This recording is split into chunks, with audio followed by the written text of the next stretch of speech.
everything is falling into place perfect for the Eagles.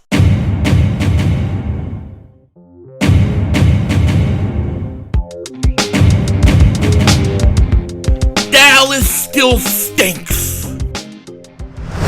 You're right, the way King Dingbat here. I hope everybody's having a great day. Hope you guys are doing well. I am sorry that this video didn't come out earlier today, but it was the day from hell. I mean, it was literally the day from hell. I mean, I don't know what was going on today, but for some reason, all I can say is, for some reason, it was the attack of the crackheads and the meth heads today. They were all coming at me from all different angles. I got my cannoli stars, I'm firing in there. I'm throwing big punches here. Babyface assassins moving all day. All day. Crazy, crazy day. I'll have to tell you guys some other time, man. It's a long story, but what a day. And I'm just glad I'm home. I really at one point was like, this is the zombie apocalypse. It is here. It is here. They're all attacking my cars. What the hell? What the hell is happening in this world? Crazy. Crazy. Anyways, I'm safe. I wasn't bit or infected, so we're good to go. And I'm ready for this weekend. I'm ready for Sunday. Actually, I'm ready for Saturday.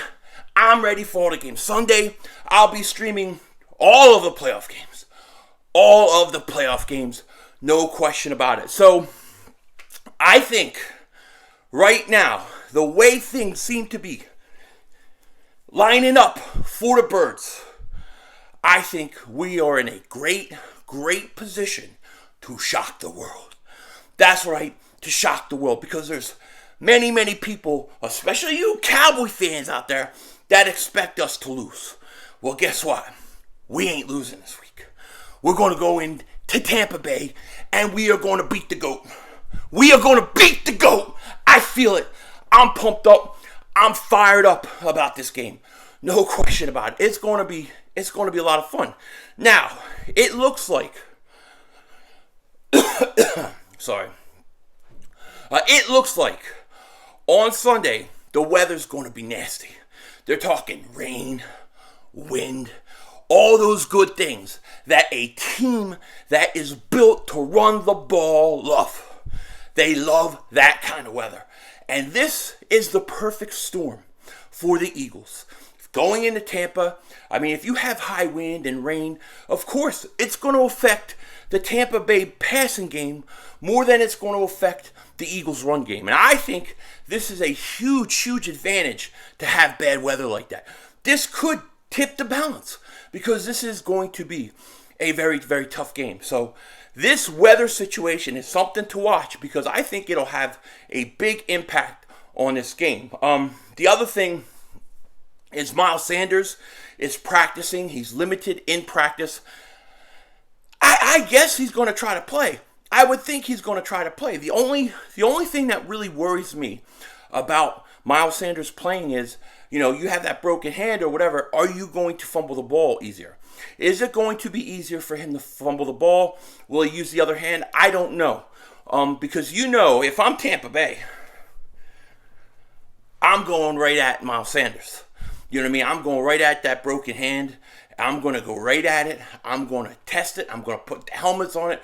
I'm going to see how bad it is and if he doesn't cough up the ball. So it's going to be very interesting. But really, I mean, getting Miles Sanders back, and if he could go, that's a huge bonus for the Eagles. It's a huge bonus for the Eagles. And you're talking Jordan Howard's not showing up on the injury report. Really, the only guy that you have to worry about a little bit. I'm sorry.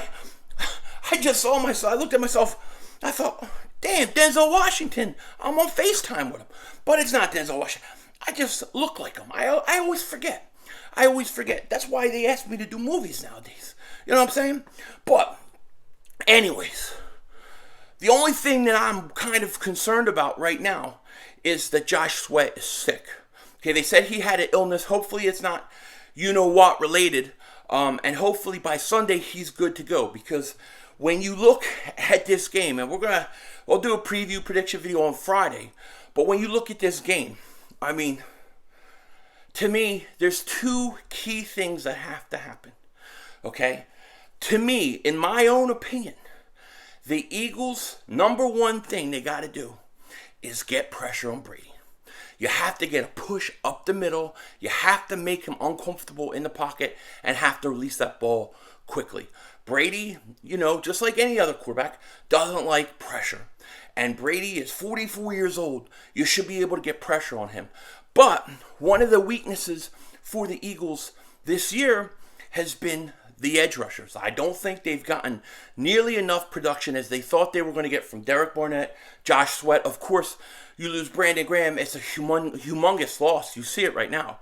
But those guys, that front four, has to find a way to get pressure. They have to, and they have to do it early. You have to make Brady uncomfortable.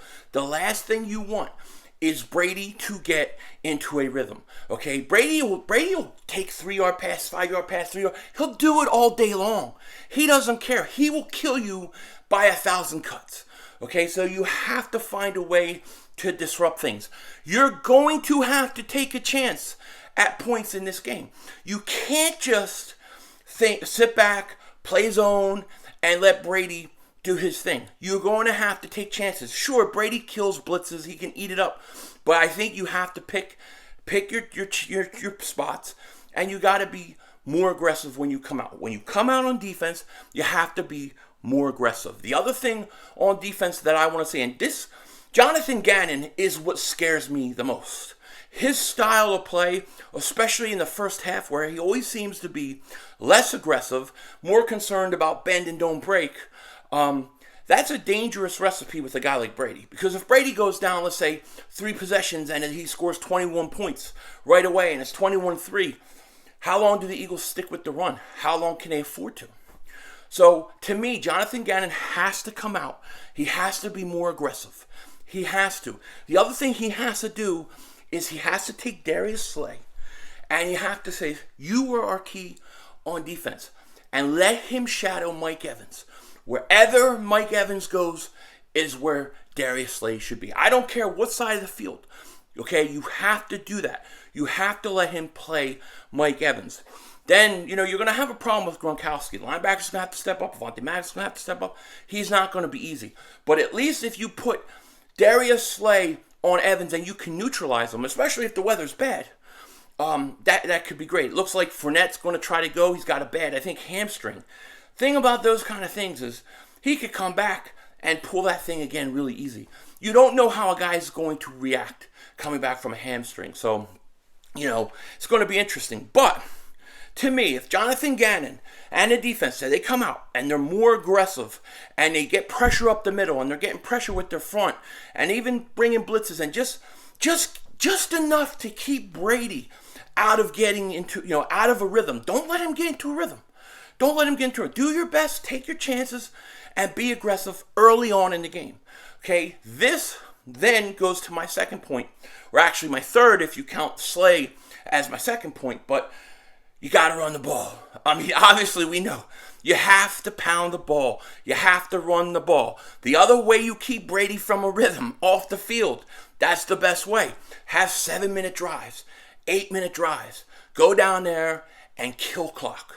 Kill clock and get if the Eagles can get this game into the fourth quarter with a chance to win, okay, within 7 to 10 points going into the fourth quarter, they can win this game. They will win this game. But they've got to keep it close. My fear is that Gannon plays relaxed and the Buccaneers are scoring every drive. I mean, how many teams have we seen this year where they go a whole game without punting one time to the Eagles? You can't have that. You can't have that. So what I need to see is Jonathan Gannon be more aggressive and make sure he puts pressure on Brady, not letting him get a rhythm. 2, I want Darius Slay to shadow Mike Evans. And then 3, I want the Eagles, they got to run the ball. They got to run the ball. And there's going to be a point where Jalen Hurts is going to have to make some throws.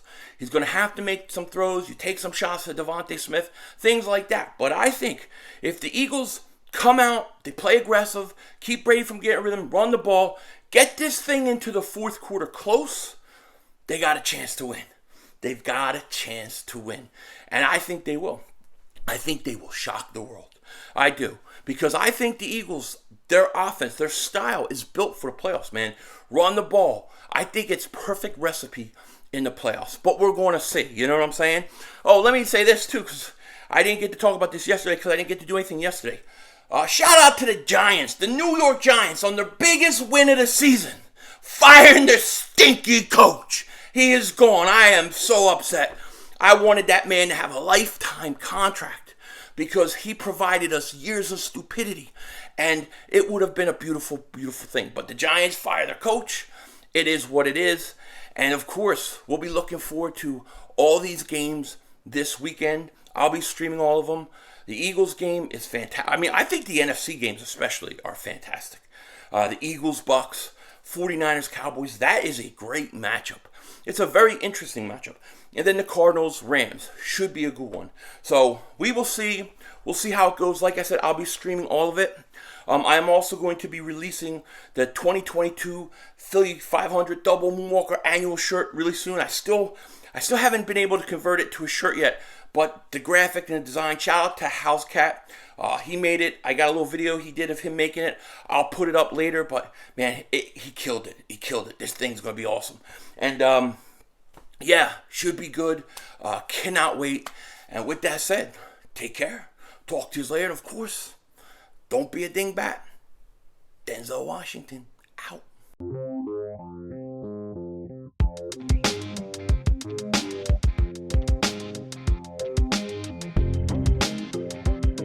I gotta tell you, crazy day. It was like the attack of the crackheads today. I really thought the zombie apocalypse started. For like 10, 15 minutes in the morning, I thought it started, okay? And it was just crazy, you know? And then I come home, and I'm getting ready to do this. I'm listening to some YouTube stuff, you know, on the Snyder Cut, right? Justice League Snyder Cut. I thought it was fantastic. Absolutely fantastic. I mean, the whole future ending at the end, I was like, I'm sold. I need more of this, okay? Why on earth they changed it up made no sense.